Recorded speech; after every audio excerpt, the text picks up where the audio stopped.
सबसे पहले मैं आप सबको ही धन्यवाद देने के लिए औपचारिक रूप से आपको निमंत्रण दिया था कि आज प्रत्यक्षता फिर से मिलना हो जाए। आप सबके ध्यान में है कि लोकतंत्र का महापर्व इस यूनियन टेरिटरी में कल संपन्न हुआ।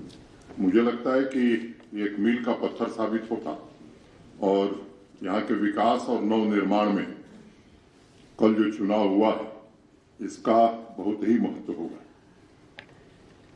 मतदान के जो आंकड़े अभी तक उपलब्ध हुए हैं उससे एक बात स्पष्ट हो गई है कि जम्मू कश्मीर का चाहे यूथ हो, चाहे बुजुर्ग हो, किसान हो, मजदूर हो, मध्यम वर्ग हो, प्रोफेशनल हो या व्यापारी हो, सबने बढ़ चढ़ करके ग्रास रूट डेमोक्रेसी को मजबूत करने के लिए, यहाँ की उन्नति और प्रगति को जन जन तक पहुंचाने के लिए और तरक्की को एक नई दिशा देने के लिए भारी संख्या में मतदान किया है।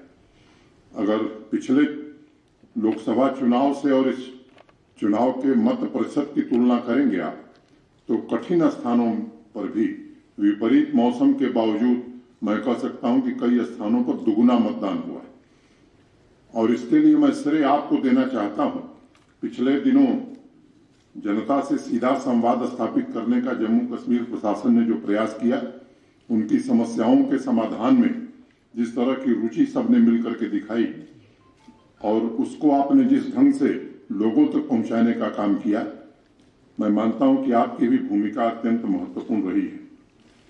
तीसरी बात, मुझे लगता है कि भारत के संविधान में जो संशोधन हुआ 73rd और 74th, उसमें जो कमियां रह गई थी, पंचायतों को और अर्बन लोकल बॉडीज को मजबूत करने के लिए जो काम किया जा सकता था वो अधिकतम काम पिछले 3-4 महीनों में हमने किया और 3 टियर सिस्टम यहाँ भी लागू हो तो डीडीसी के चुनाव भी यहाँ करा दिए।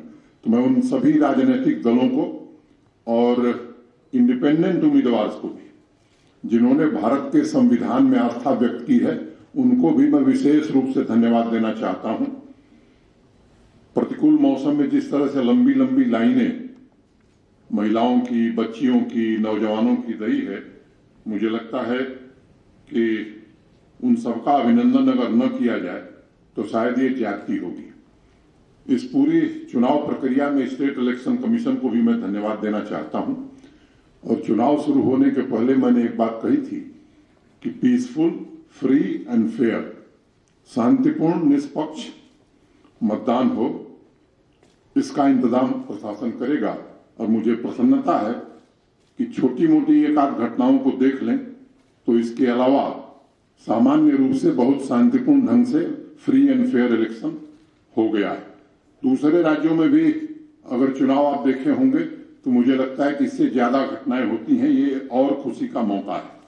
दूसरी बात, प्रशासन के जो हमारे साथी इस पूरे अभियान में लगे थे, जम्मू कश्मीर पुलिस और फोर्स के जिन लोगों ने इस ठंड में भी पूरी मेहनत करके इस चुनाव को निष्पक्ष कराने में और शांतिपूर्ण कराने में योगदान दिया है, उन सबका भी मैं आज अभिनंदन करना चाहता हूं।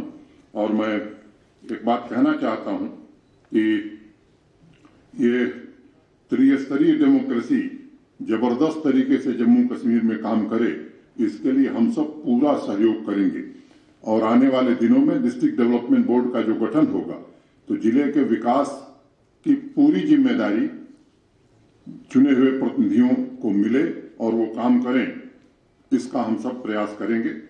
मुझे लगता है कि इससे ज्यादा मुझे कुछ कहने की आवश्यकता नहीं है और मैं उम्मीद करता हूं कि ये चुने हुए प्रतिनिधि और उनके माध्यम से जम्मू कश्मीर के विकास को नई ऊंचाई तक ले जाने का और जन कल्याणकारी योजनाओं को पूरी क्षमता से घर घर तक पहुंचाया जा सके, ये प्रयास हम करेंगे। एक बार फिर से मीडिया के साथियों के प्रति मैं आभार व्यक्त करता हूं और सभी राजनीतिक दलों को विशेष रूप से साधुवाद देता हूं कि भारतीय संविधान में आस्था व्यक्त करते हुए जो संशोधन हुआ उसको उन्होंने पूरी तरह स्वीकार किया। बहुत बहुत धन्यवाद, नमस्कार। फिर आगे भी मेरा रेगुलर हर महीने 1-2 बार मिलना होता था। जम्मू थोड़ा देर से आए और ठंड भी बड़ी कड़ाके की पड़ रही है, लेकिन मैं उम्मीद करता हूं कि जल्द ही आप सबसे भेंट होगी। क्रिसमस और नए वर्ष की एडवांस में शुभकामना आप सबको देता हूं और उम्मीद करता हूं कि जल्द हम सब मिलेंगे। आपकी जानकारी में है कि 26 सितंबर को देश के सम्माननीय प्रधानमंत्री जी, जब 26 दिसंबर को देश के सम्माननीय प्रधानमंत्री जी एक सेहत योजना का शुभारंभ करने वाले। आपको ये भी मालूम है कि आयुष्मान भारत प्रधानमंत्री जन आरोग्य जब शुरू हुआ था तो उसमें एक क्राइटेरिया थी कि 2011 के सेंसस में जो लोग गरीबी रेखा के नीचे जीवन यापन करते हैं ऐसे परिवारों को 5 लाख रुपए का हेल्थ कवर हर साल मिलेगा। उसी तर्ज पर, ठीक उसी तर्ज पर यहाँ 30 लाख लोगों को सुविधा आयुष्मान भारत में मिल रही है। 1 करोड़ लोग बच गए थे तो हम लोगों ने एक फैसला किया कि इन 1 करोड़ लोगों को भी 5 लाख रुपए के इलाज की सुविधा आयुष्मान भारत सेहत के नाम से हमने ये कार्यक्रम शुरू किया है, इसमें दी जाए। और 26 दिसंबर को प्रधानमंत्री जी के शुभारंभ के बाद हर सीएचसी पर, हर जनपद पर, यहीं जम्मू में भी हम लोग कार्यक्रम करेंगे, हर जिले में कार्यक्रम करेंगे और उसी दिन से गोल्डन कार्ड बंटना शुरू हो जाएगा। अभी तक मोटे तौर पर 16 लाख लोगों ने पंजीकरण कराया है। जो बचे हैं उनका भी वार फुटिंग पर पंजीकरण करा करके इस काम को भी हम पूरा करेंगे। बहुत बहुत धन्यवाद। नमस्कार। जय भारत।